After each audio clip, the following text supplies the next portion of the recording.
कबीर संत रैदास पलटू दादू भीखा बुल्ले शाह बाबा फरीद चोखा मिला नारायण गुरु रिकॉर्डिंग हो तो बंद मत करिए। 3000 साल पहले से लेकर 300 साल पहले तक छत्रपति साहू जी महाराज, महात्मा ज्योतिबा फूले, डॉक्टर राम मनोहर लोहिया, बाबा साहब डॉक्टर भीमराव अम्बेडकर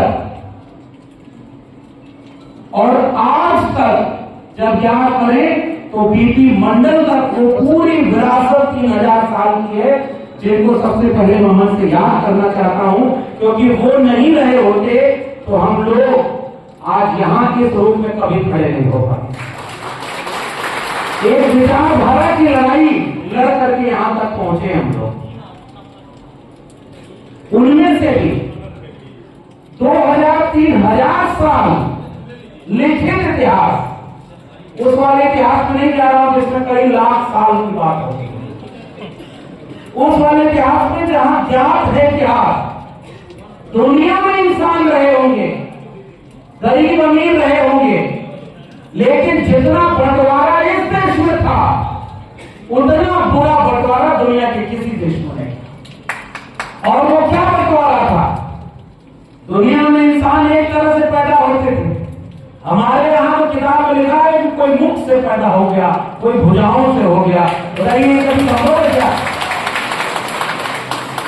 और उसके इसलिए ये लिखा था क्योंकि बंटवारा किया जा सके, कुछ लोगों को बताया जाए कि वो श्रेष्ठ है मुट्ठी भर, और बाकी बहुत बड़ी आबादी को, जिसका तकरीबन 90% आबादी, उसको बताया जाए कि तुम पैर से पैदा हुए।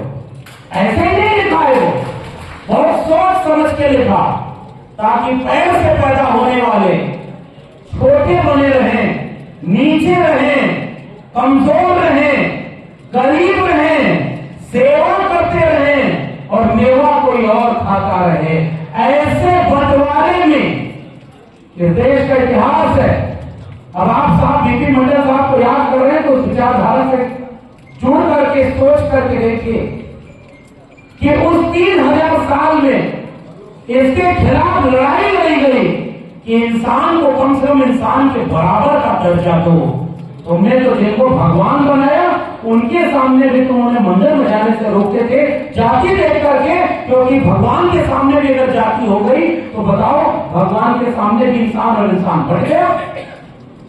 इसके खिलाफ लड़ाई लड़नी पड़ी।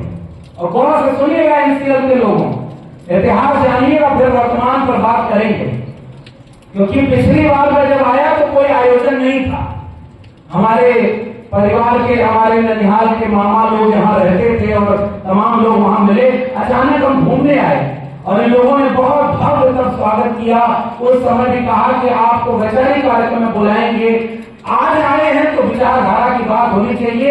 ऐसा मंच केवल किसी के गुणगान के लिए नहीं सजना चाहिए, इसलिए सजना चाहिए कि वो सपना जो बीपी मंडल ने देखा था वो आज भी अधूरा है, तो उस सपने को पूरा करने के लिए हमें यहाँ संकल्प लेना होगा कि बीपी मंडल के सपनों का भारत कैसे बनेगा। इसलिए इस बात को यहाँ पर कहना जरूरी।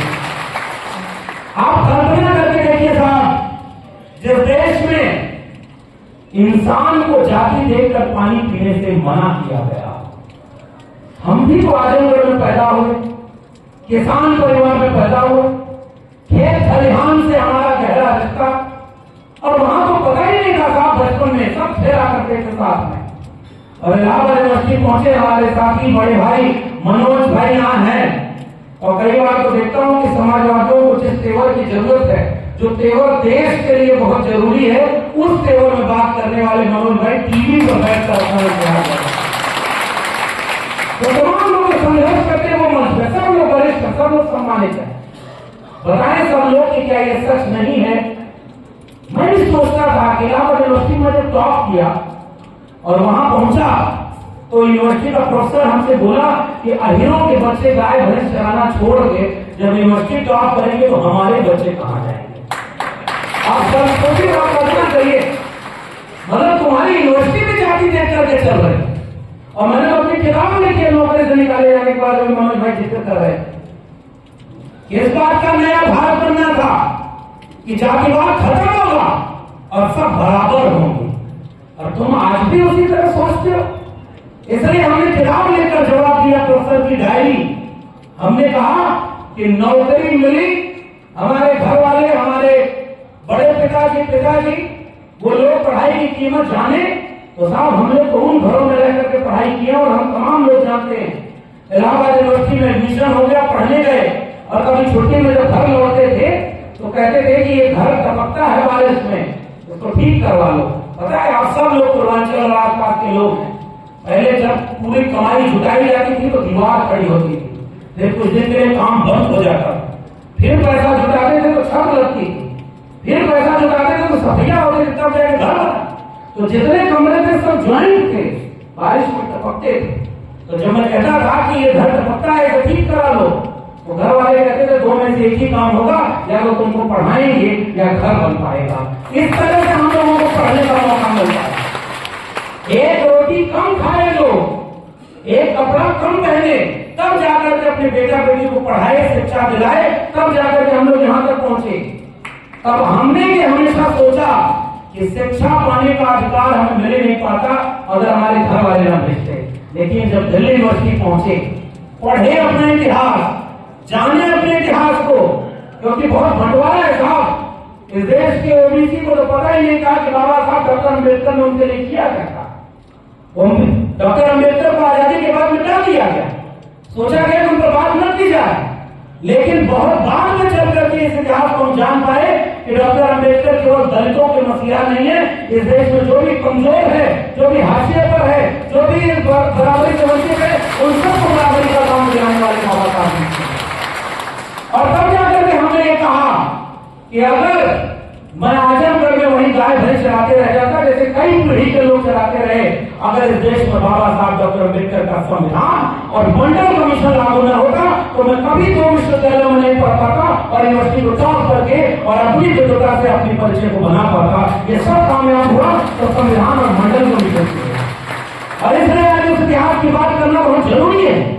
कैसे बना था भारत का संविधान और कैसे बना था मंडल कमीशन।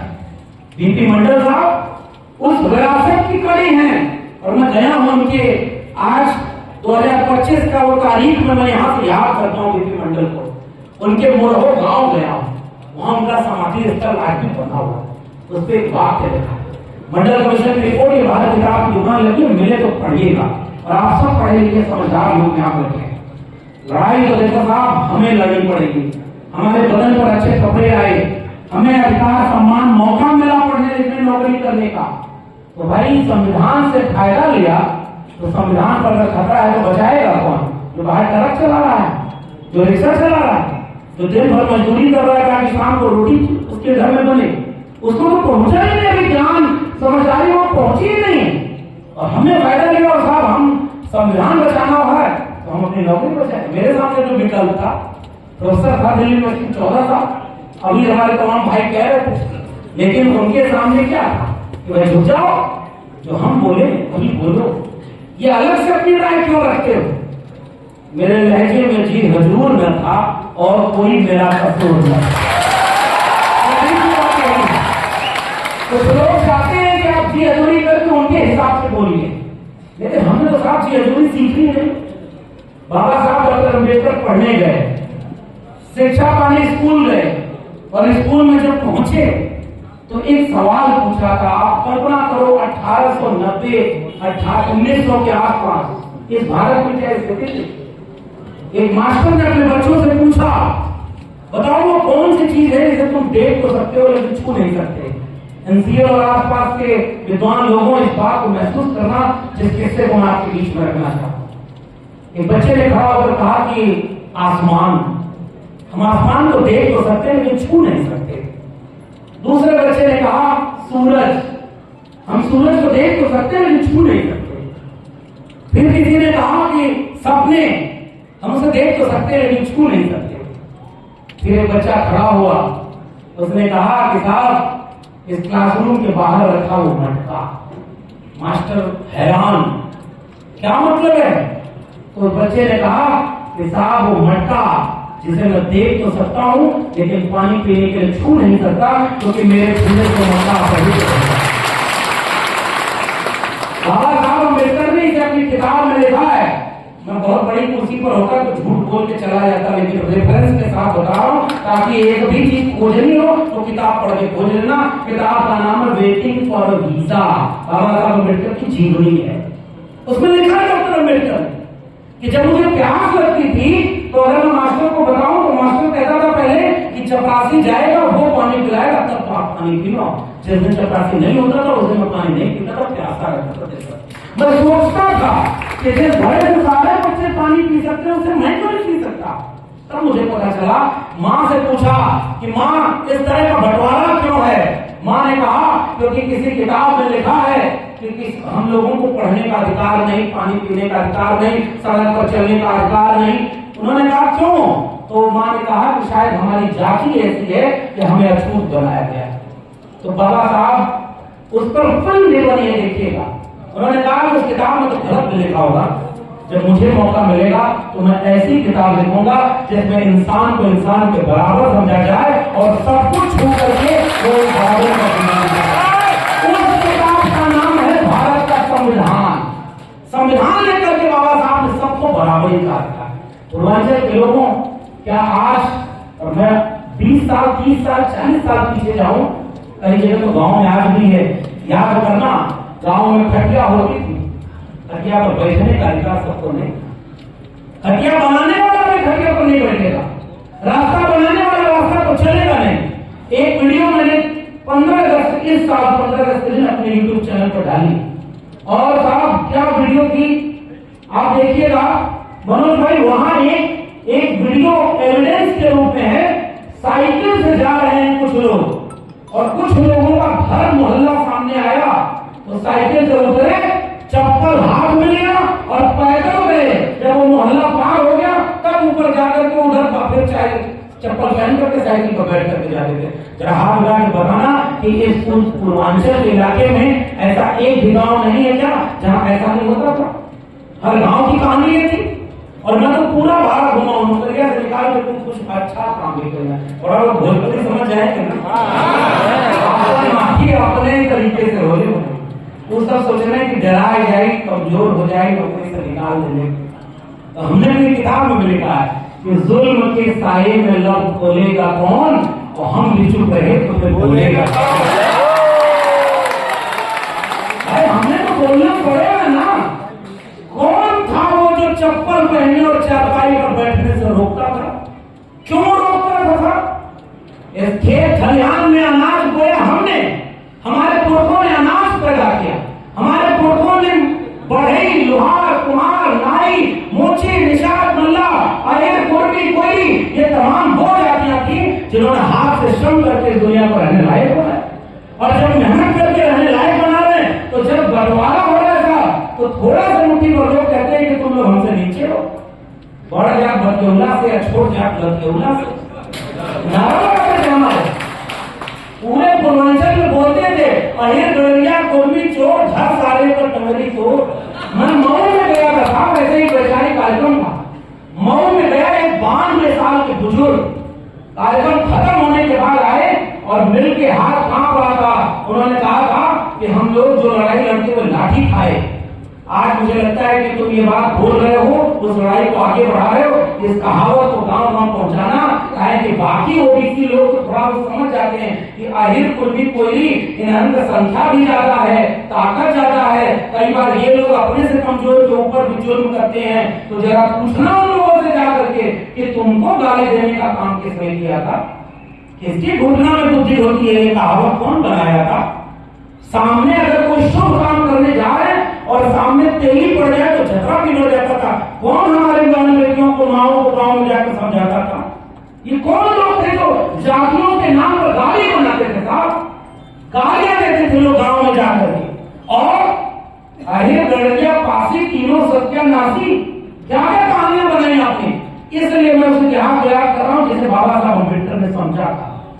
और वो तो बाहर से पढ़ करके डिग्री लेकर के इस देश में लौटे थे और 32 डिग्री लोग बताते हैं और एक फर्जी ना रहे, कुल ओरिजिनल डिग्री है।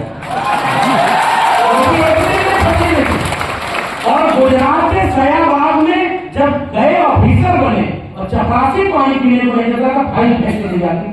डॉक्टर अम्बेडकर वहां जाकर रोए कि मैं इतना पढ़ लिख करके मैं यहाँ नौकरी करने आया ऑफिसर रैंक पर, मेरे साथ इतना भेदभाव है तो गांव में मेरे लोगों को ये लोग तो जीने नहीं छोड़ेंगे। और इसलिए डॉक्टर अम्बेडकर चाहते तो भाग जाते, लेकिन वो भागे नहीं। इस देश में संकल्प लेकर कहा कि जब तक बराबरी का भारत नहीं बनाएंगे तब तक हम चैन से शांति से नहीं बैठे, और संविधान के नाम पर रास्ता बनाए। अब सुनना है यहाँ के ओबीसी समाज के लोगों, ये ओबीसी समाज के बीच चेतना कहां से आई? आज इतना शानदार कार्यक्रम हो रहा है और ये ओबीसी वेलफेयर एसोसिएशन ने बनाया। कौन सोचता था साहब एससी एसटी को आरक्षण संविधान लागू होते ही मिल गया। डॉक्टर अम्बेडकर सजग थे, पूरे समाज को जागरूक करते थे, लेकिन याद रखना डॉक्टर अम्बेडकर का विरोध उन्हीं की जाति वालों से करवाया गया था। पढ़े लिखे लोगों को इतिहास बताओ तो सबको बताओ, आगरा में सम्मेलन हुआ था, उन्हीं जाति के लोगों से अम्बेडकर का विरोध कराया गया, लेकिन अम्बेडकर अपनों से नहीं लड़े। इसलिए एक सलाह बीच में दे दो, हम एससी एसटी ओबीसी पूरा परिवार यहाँ बैठा हुआ है, इतना अच्छा कार्यक्रम है, बहुरंगी मंच सजा हुआ है। भीम आर्मी के साथी भी है तो ओबीसी वेलफेयर के साथी भी हैं, एससी एसटी ओबीसी। याद रखना हमारे लोगों से लड़ने के लिए हमारे ही घर से कोई तैयार करके खड़ा कर दिया जाएगा। आपके खिलाफ दूसरा कोई अब नहीं लड़ने आ रहा, आपके बीच से लोगों को खड़ा कर दिया जाएगा।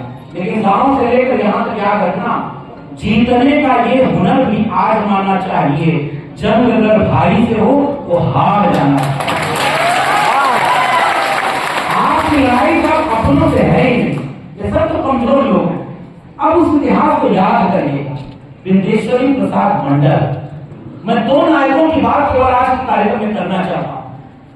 हजारों साल तक बुद्ध, कबीर, रैदास, पट्टू दादू, भीखा बोले, शाह बाबा फरीद, चोखा मेला, नारायण गुरु, बसपन्ना, चौधरी छोटू राम से लेकर गुरु घासीदास और शाहू फूले, ये सब न होते तो अम्बेडकर न पैदा होते। अम्बेडकर अपना 3 गुरु मानते थे, फूले को, कबीर को और बुद्ध को। तो अम्बेडकर पैदा हुए तो रास्ता आगे खोले। ओबीसी के लिए झगड़ा हुआ, लड़ाई हुई संविधान सभा में, तो ओबीसी बैकवर्ड क्लासेस लीग बना था 1930 में। हम लोग तो भाई पढ़ने करके यही तो समझे, हम लोग को बताया गया कि ओबीसी ने कोई आंदोलन नहीं किया, ये झूठ बोला जाता है। 1930, 1933, 1937 बिहार के शाहाबाद इलाके में त्रिवेणी संघ बना, और याद करिएगा त्रिवेणी संघ 3 जातियां उसमें नेतृत्व करती थी, वही तीनों जिसको गाली दिए। बिहार में तो और बुरी हालत थी साहब, बिहार में तो अगर कोई आंख में आंख मिलाकर देख ले तो पीट दिया जाता था, चंद मुट्ठी भर लोगों के द्वारा। त्रिवेणी संघ बना तो अहिर, कुर्मी, कोयली इन 3 जातियों ने नेतृत्व किया, लेकिन नेतृत्व केवल ओबीसी के लिए नहीं किया, 90% आबादी के लिए किया कि एससी एसटी ओबीसी तीनों एक परिवार के लोग। और उन्होंने नारा लगाया था और उस नारे से समाजवादी आंदोलन पैदा हुआ। और समाजवाद के सबसे बड़े पुरोधा डॉक्टर राम मनोहर लोहिया, संसोपा ने बांधी गांठ, पिछड़ा पावे 100 में 60। और तालियां बजाओ, क्या सुना? मध्य प्रदेश में 14, मध्य प्रदेश में आबादी कितनी? 52 तो 1980 में थी साहब पूरे देश में। आज तो 60 के ऊपर किसी भी प्रदेश को खोज लीजिए, 60 के ऊपर मिलेगी। गलत काम सही? आबादी 60%। और मंडल कमीशन की एक सिफारिश लागू हुई। अभी हमारे मनोज भाई ने, संजय जी ने और पूर्व के तमाम वक्ताओं ने बोला, हमारे सबसे पहले वक्ता ने भी बोला, एक सिफारिश लागू हुई थी 90 में, और लागू करने वाला कौन था? यहां से गौर से समझना मेरे लोगों, जातियों में हम अपने नायकों को मत बांटें, विचार सबसे केंद्र में होना चाहिए।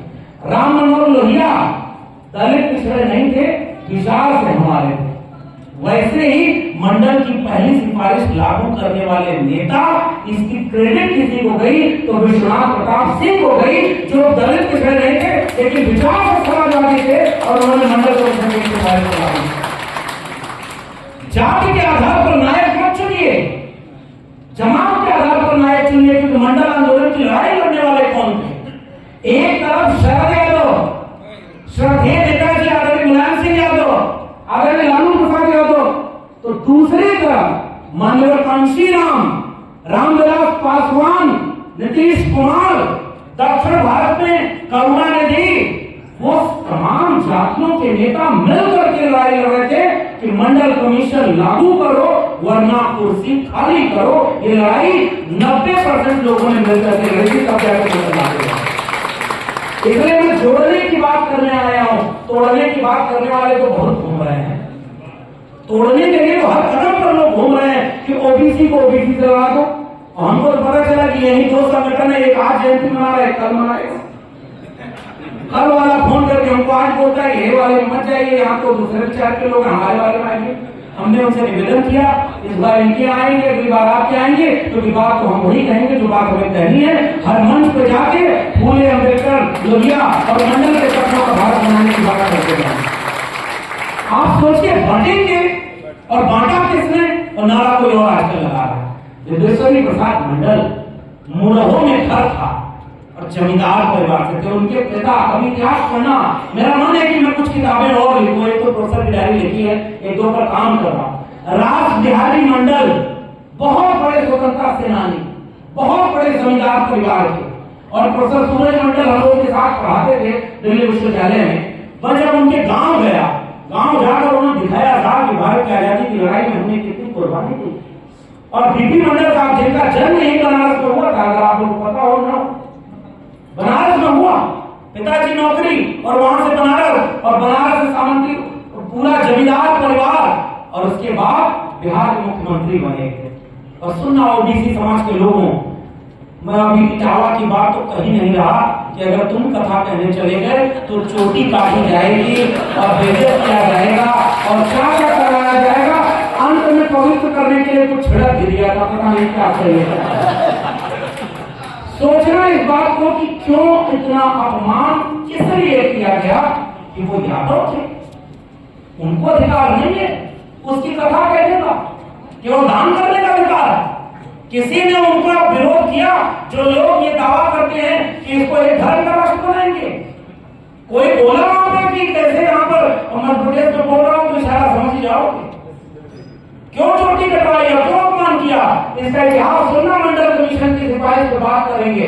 विद्वेश्वरी प्रसाद मंडल जब बिहार के मुख्यमंत्री बने तो ओबीसी थे, जमींदार यादव थे, और इसलिए मैं अपने परिवार के पास सबसे ज्यादा कर रहा हूं।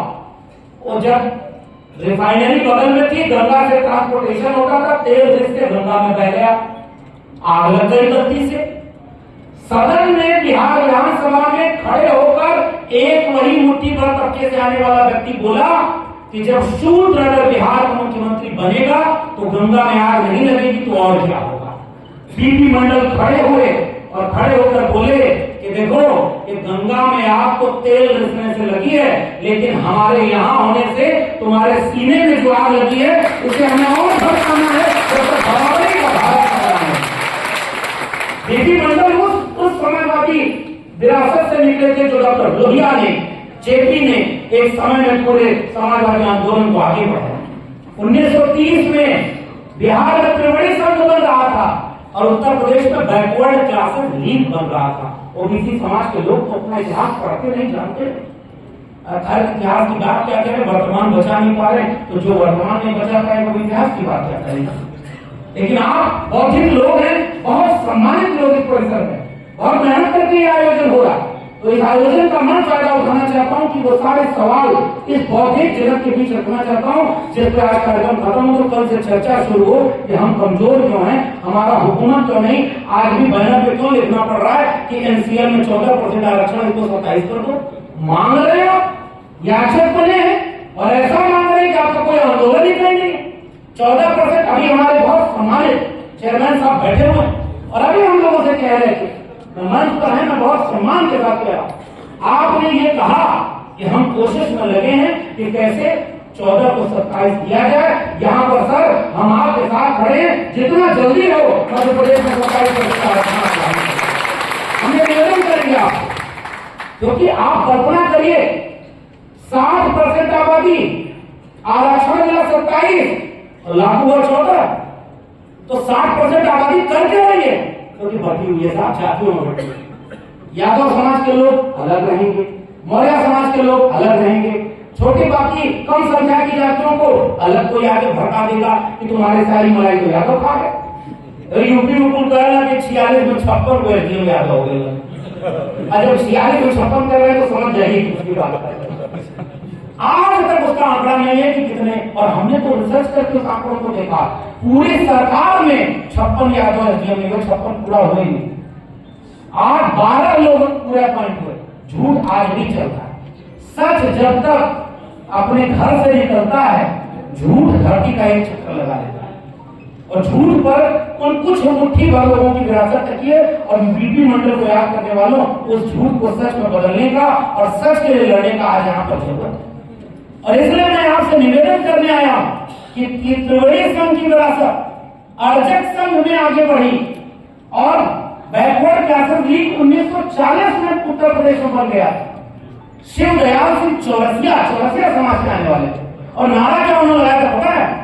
मैं चौरसिया हूं और जब तक इस उबड़ खाबड़ जमीन को चौरस नहीं कर लूंगा तब तक चैन से नहीं बैठूंगा। ये नारा उन्होंने लगाया। तो मैं शिवदयाल सिंह चौरसिया को यहाँ याद करता हूँ, महामना रामस्वरूप वर्मा को याद करता हूँ। और आज कुर्मी समाज के लोग अगर रामस्वरूप वर्मा को न जाने, यादव समाज के लोग अगर पेरियार ललित सिंह यादव को न जाने, अगर आप कुशवाहा बिरादरी से आते हैं और आपको पता ही नहीं कि बाबू जगदेव प्रसाद कुशवाहा की लड़ाई क्या थी, सुनना आप नारा अपने इतिहास का कि त्रिवेणी संघ से लेकर अर्जक संघ, बैकवर्ड क्लासेस लीग से लेकर मंडल आंदोलन, जिसमें समता की चाह नहीं। क्या नारा लगाया था साहब? हम लोग की पीढ़ी तो अभी सुनकर पढ़कर जान रही। पुराने लोगों से पूछिए, लोगों ने कितनी लाठी खाई होगी। जितने लोग यहाँ पर सभागार में हैं, इसी कोल इंडिया में रिजर्वेशन लागू कराने के लिए आंदोलन करना पड़ा हो। हर कदम पर तो आपको लड़ना पड़ता है। मैं यहाँ आने वाला था तो किसी ने कहा कि इसी मंच पर, इसी जगह पर ऐसे चीजें होंगी कि हम अपनी लड़ाई को कैसे आगे बढ़ाएं। लेकिन साहब, सारे लोग अगर लड़ाई को आगे बढ़ाना चाहते हैं तो लड़ाई रोक कौन रहा? हमारा रिजर्वेशन कौन नहीं दे रहा? लेकिन सोचिएगा, उस पूरे नारे में समाजवादी आंदोलन 100 से कम न 1000 से ज्यादा समाजवाद का यही तकाजा। 2 बातें हैं मोटी मोटी, सबको इज्जत, सबको रोटी। क्या नारा लगा था? सबको इज्जत। ये नहीं कि हमारी जाति देकर, हमारे पुराने समाजवादी नेताओं ने भाषणों में कहा है, हमारे पिताजी उनके बेटों को भी सलामी और पहलगी करें और उनका बेटा हमारे पिताजी को भी रेटे करके बोलता है। समझदार को इशारा काफी है। यहाँ हम किसी का नाम लेकर के किसी के खिलाफ बोलने की जरूरत नहीं। हम तो अपने लोगों को समझा रहे साहब कि ये बंटवारा क्या बंटवारा करके गए। इसलिए उन्होंने कहा कि आप गिटपिट बोले करे न काम, ऊंची जात की क्या पहचान। गिटपिट बोले करे न काम और छोटी जात की क्या पहचान, करे काम और सहे अपमान। और उस समय लगा के नारा उन्होंने समझाया था, जिसमें समता की चाह नहीं वह बढ़िया इंसान नहीं, समता बिना समाज नहीं, बिन समाज जनराज नहीं। और जब 1960 के दशक में, 40 के दशक में, 60 के दशक में नारा लगा, संसोपा ने बांधी गांठ, पिछड़ा पावे 100 में 60। राजपाट है जिसके हाथ, अंग्रेजी और ऊंची जात। ये क्या कितनी बड़ी लड़ाई उससे लड़ी गई। तो जगदेव बाबू और रामस्वरूप वर्मा ने उस नारे को आगे बढ़ाया, 100 में 90 शोषित हैं, शोषितों ने ललकारा है, धन धरती और राजपाट में 90 भाग हमारा है। 100 में 90 आबादी हमारी। 2023-24 में जब हमारे मनोज काका जी बोलते हैं मंच पर, टीवी पर, तो आंकड़ों से बात करते हैं। मैं इसलिए इनको बहुत सम्मान के साथ देखता हूं। हमारे तमाम लोग मंच पर हैं, ये लोग अपने हिस्से की लड़ाई लड़ करके यहाँ तक पहुंचाए हैं समाज को। और मैं आंकड़े बताऊं, आप संघ की रिपोर्ट कह रही है कि 1% आबादी के पास 74 से 76% संपत्ति का कब्जा है। 1%, 3% पर 50% लोग गुजारा कर रहे हैं। आसान भाषा में इसको ऐसे समझिए, देश के पास 100 रोटी है और 100 लोग हैं, एक आदमी 70 से 76 रोटी खा रहा है और 90 आदमी 10 रोटी पर गुजारा कर रहे हैं। और 90 को आपस में लड़वा दिया, SC SC से लड़ो, OBC OBC से लड़ो और फिर SC OBC से लड़ो। और 90 को कितनी मिली? 10 रोटी। और 10 को मिली 90 रोटी। क्या ये सबका भारत है? क्या संविधान घर घर लागू हुआ? और किस बात का तुम इतना बड़ा? आपके पूरे कोल माइन पर मैं गारंटी से कह रहा हूं, जितने टॉप क्लास की पोस्ट है उनको जरा पीडीएस समाज के लोगों को देखिए कितने लोग वहां पर पहुंचे हुए। मैं सवाल यहां से पूछना चाहता हूं, प्रमोशन भी होने देते, यहाँ पर वैकेंसी भी भरते। और मैं अभी संजय जी के यहाँ ब्लॉक प्रमुख जी के यहाँ बैठा था तो इन लोगों के यहाँ कई लोग मिलने आए। मैंने उनसे एक सवाल पूछा कि साहब ये कोल माइन इतना बड़ा, इसका पूरा साम्राज्य है, कितने लोग नौकरी में होंगे? इन्होंने कहा कि एक समय था कि पूरे देश में 6 लाख से ज्यादा कर्मचारी और आज 2 लाख से कम हो गए। तो सरकारी कर्मचारी बढ़ने चाहिए थे और घटते चले गए, क्योंकि इसमें 99% कर्मचारी पीडीएस समाज के थे। बताओ गलत करो नहीं करो? तो जब आपके कर्मचारी आ रहे थे तो उन्होंने आउटसोर्सिंग कर दी। अब आउटसोर्स हो रहा ठेके पर, और ठेके पर करने का मकसद ये होता है कि एक आदमी 2 आदमी खड़े हैं, उससे कहा जाएगा तुम कितना लोग इसी काम का, तो 15, दूसरा का काम पे है हम कर लें। ओवर टाइम करने पर 1000 मिलेगा, वो कहेगा हम तो कुछ मत दिया, दुगना काम करेंगे, क्योंकि बेरोजगार कर दिया है बहुत बड़ी आबादी को। तो जब बेरोजगार होंगे लोग तो श्रम सस्ता मिलेगा और आउटसोर्सिंग होगी तो आरक्षण खत्म हो गया कि नहीं हो गया? अब क्या मांगोगे आप? 14 को 27 दिन कर दोगे, नौकरी का अपॉइंटमेंट के लिए नहीं निकलेगा, वैकेंसी नहीं आएगी, तो 27% आप लेंगे कहाँ? माइक भी फेल हो गया।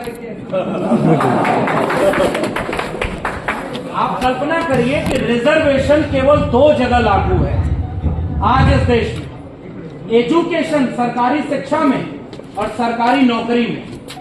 और आज की तारीख में इन दोनों जगहों में से इन दो में